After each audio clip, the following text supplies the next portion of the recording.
Hey everyone, welcome back to our channel. Today we've got tons of chores we need to get done, so I'm going to bring this camera along with me. We're going to be working on the Coyote DK4510. We're going to get started on putting some more hours into the garden on the other side of the house, and we're going to try to tackle the mess of a shed that I have behind me, and we'll go over that in a little bit. So stick with us and enjoy the paying.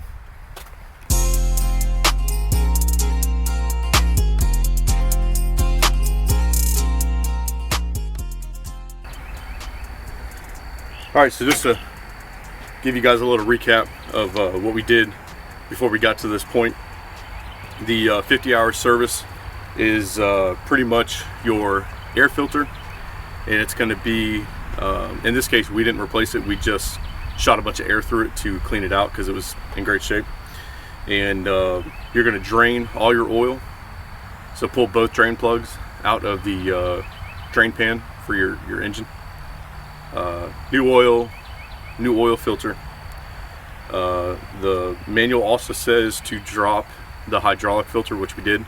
Made a humongous mess. I highly do not recommend it unless the dealer does it or you found a trick to try to keep the hydraulic fluid in.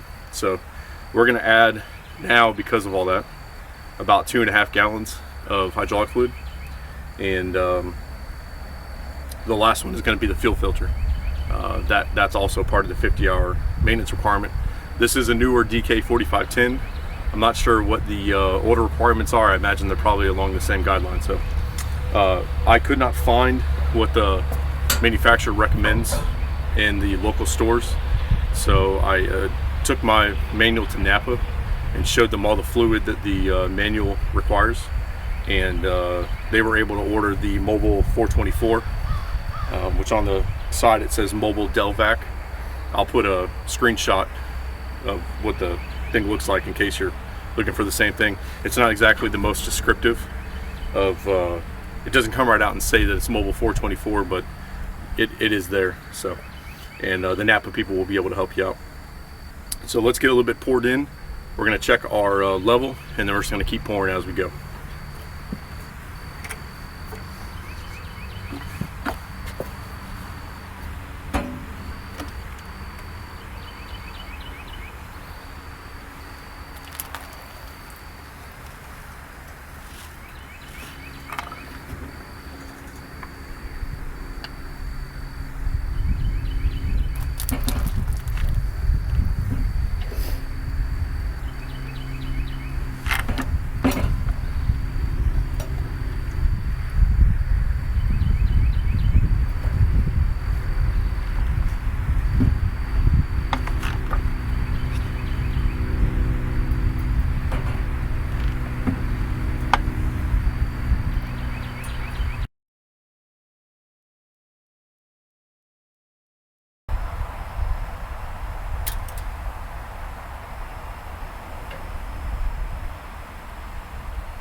Alright, I think that'll do it. We're just below the little mark on this dipstick here. So what I'll do is we'll run it today, and then at the end of our work, I'll come back and I'll just double check it, and if I got to put a little bit more, we will.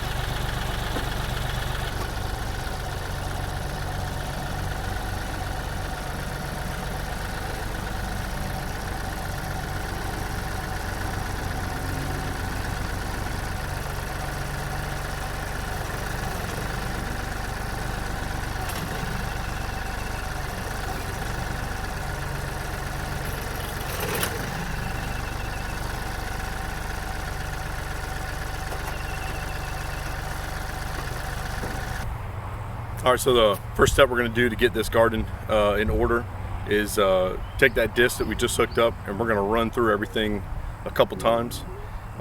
After I've spread out the topsoil and after I spread out the potting soil mix that we had delivered, Kind of let that set for a while, and then I took the disc and I kind of cut everything in one pass and just kind of left it alone until I knew we were going to get to this point.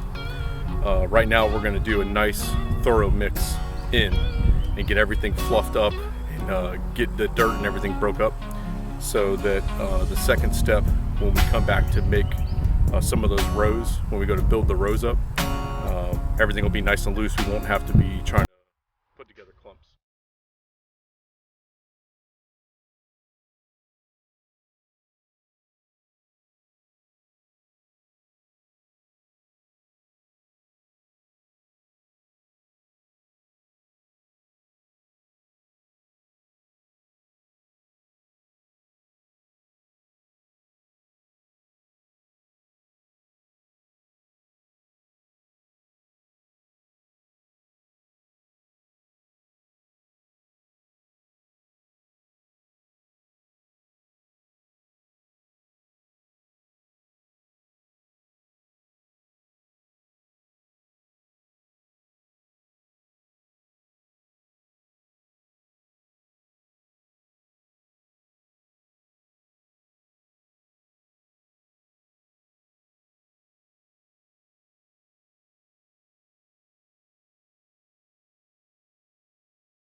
So here is our finished product, and it looks fairly well. I don't think you can tell from the video or the time lapse that I did, but I kind of lost track of where I had gone before when I was running up and down these rows.